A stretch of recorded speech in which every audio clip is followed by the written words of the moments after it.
บ่าวข่าวสิพาทุกคนไปตลาดบึงท่าหลวงไปเลยสบายดีทุกคนวันนี้บ่าวข่าวจะพาเลาะตลาดบึงท่าหลวงนี่บ่าวข่าวจะได้ไปซื้อแนวกินแต่งอาหารว่าสิได้อย่างแน่ติดตามรับชมได้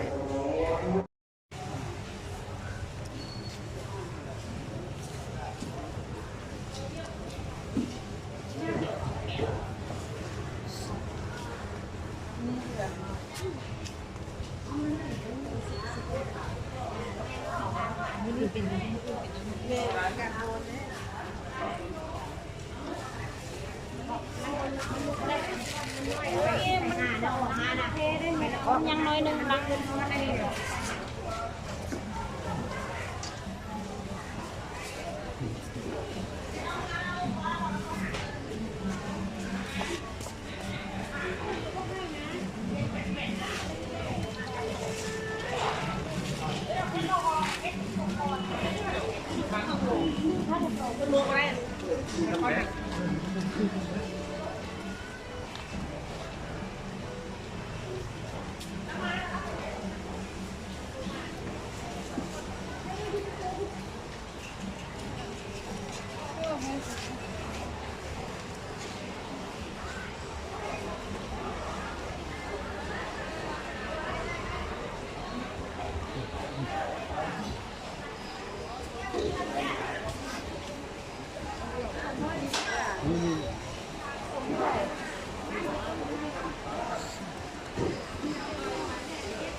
ปันนิน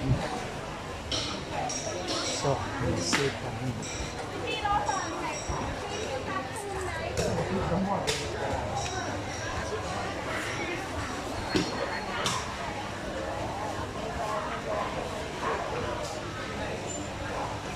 ปันนินนี่ขายได้ไหนปันนินเอาจักโลนึงพัวเป็นต้นแกง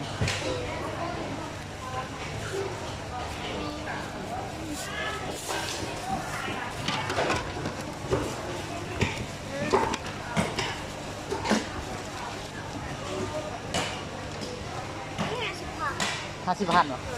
ครัวเป็นต้นแกงเลย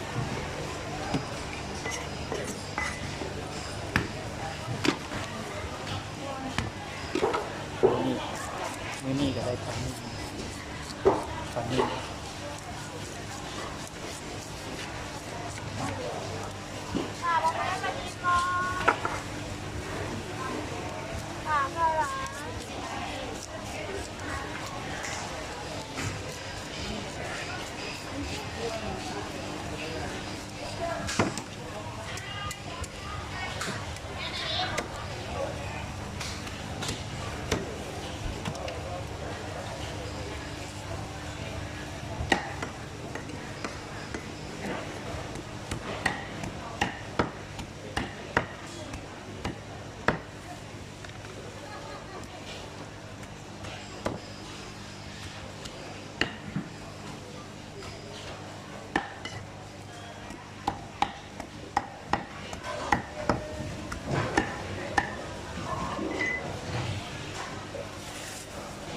50เนาะ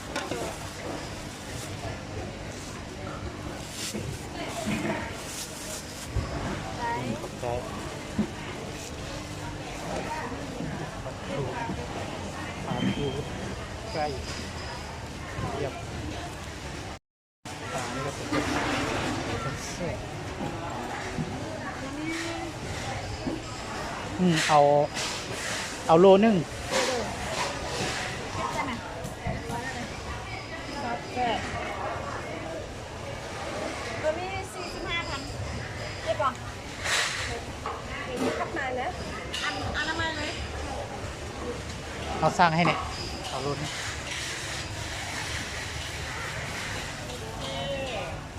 โอเคเลยนะ แน่นมาก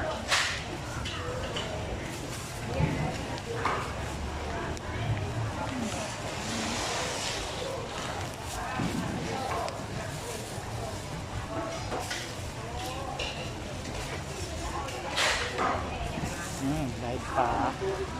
ได้ปลาอีกทีนะ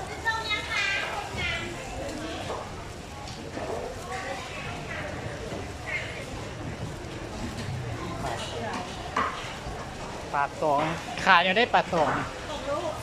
โอ้ตัวนี้ใหญ่เนอะ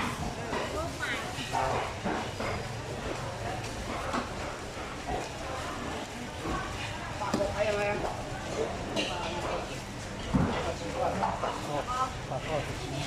ปลาทอด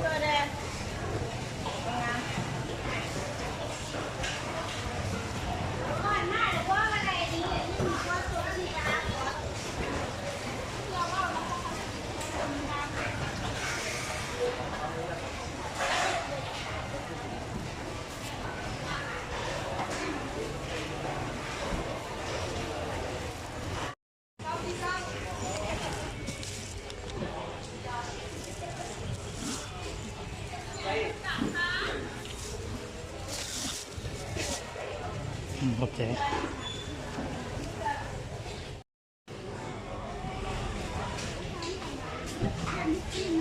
แต่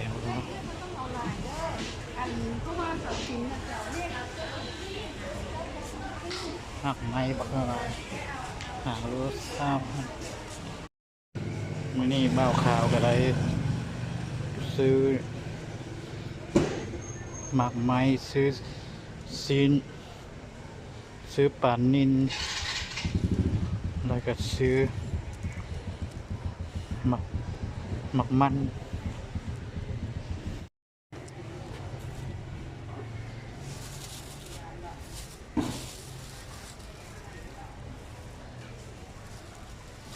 ถ้าเบ้าขาวนั้นไปล่อลายก็นี่เบ้าขาวอาจจะเมื่อยเนาะเพราะว่าเบ้าขาวได้มาแอปเปิ้ล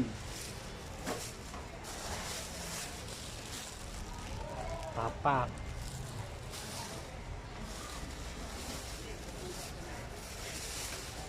นะครับหมักมันด่างโลนึง